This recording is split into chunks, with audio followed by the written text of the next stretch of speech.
Mulligan.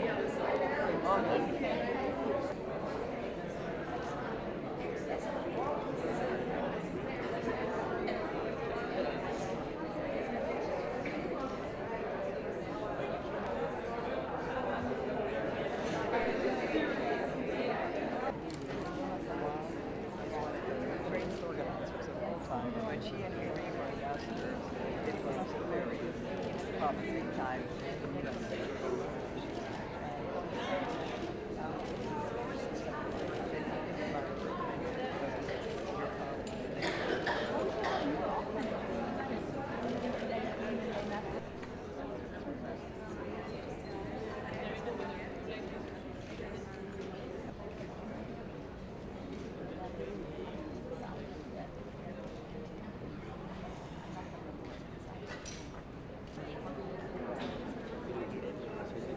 Tiene que ser un modelo.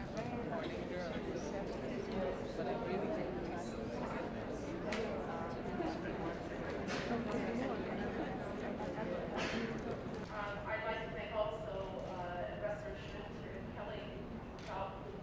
I think that some of the cultural changes we've been seeing in Chile after I came to office, probably we'll see it some years later, but let me just share.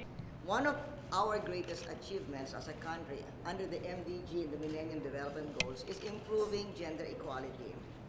In that meeting, it was revealed that the Philippines is among the top 6 in the world and the top rated in Asia in terms of gender parity.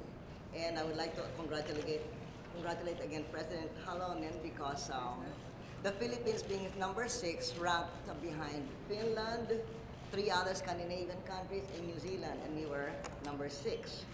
And we are number 1 among several who are number 1 in the world in gender equality in terms of the literacy rate. In fact, females in the Philippines have a slight edge in both simple and functional literacy over males. We are also number 1 in the world, together with several others in the number 1 slot, in enrollment in primary, secondary, and tertiary education. There are more females than males who enroll in school, and there are fewer females who drop out. So I believe that we have made important gains, not only in the Philippines, but also all over the world as far as gender parity is concerned, but more needs to be done to ensure that we all meet our MDG goals by 2015, one of which is gender parity. In every corner of the world, we must attain the day when all men and women are truly treated with equality, meaning equal before the law, equal in terms of pay, and equal in terms of opportunity. And now we face the most significant global economic and financial crisis in a generation, and women especially suffer from that. The poor feel this crisis the most, but women in particular take a harder hit. Even in the best of times, women bear a heavier burden when it comes to economic equality. So it is unfortunate that a disproportionate number of women live in poverty. Many of them are single heads of households, and many of them receive less health care. So what more now during the hard times that the world is experiencing?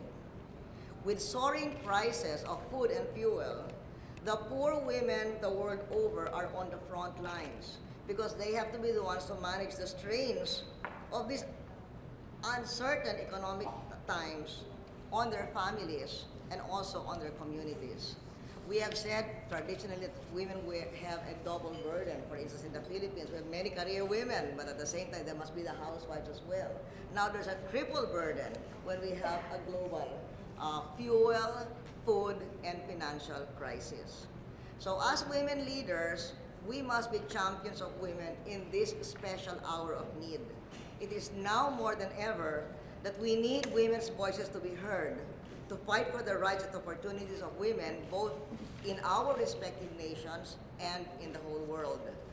Earlier, Secretary Rice talked about a great gain of women empowerment within the UN organization. I would like to add, therefore, that hopefully we can have another great gain after this particular year session of ours. Because right here at the UN, we can have another small but significant blow for women that can be struck if we continue to secure a seat for a woman in the International Court of Justice. There is only one woman in the International Court of Justice now, and she's the presiding officer, but she's ending her term. Among the 8 candidates for 5 seats where you can elect at large, there is only one woman nominee, and that is the candidate from the Republic of the Philippines, Senator Miriam Defensor Santiago, an eminently qualified woman. So if she's selected, we continue to have one, even if it's only one, woman in the Court of Justice. But if she's not selected, then a woman's voice will not be represented on that very important court, and that would be a shame. So it is important that within the UN, we all fight for women's empowerment. And beyond the UN, we must also pledge here today that we should pursue justice, dignity, and equality for women the world over. And we must make sure that the burdens of a sagging economy do not weigh disproportionately on the poor, and particularly women. That's why I thank Secretary Rice for launching this group together with originally 18 women leaders, and we hope that this will be one of her legacies and that the work will continue as Secretary Rice becomes hopefully our senior advisor on the Women's Working Group in the years to come. Thank you. Thank you, Madam President. May I turn now to President Holloman? Thank you. I believe that we women leaders, we have really issues we need to discuss together and work together. And I think that these good resolutions, they are the frames, they are the roads, but then we have also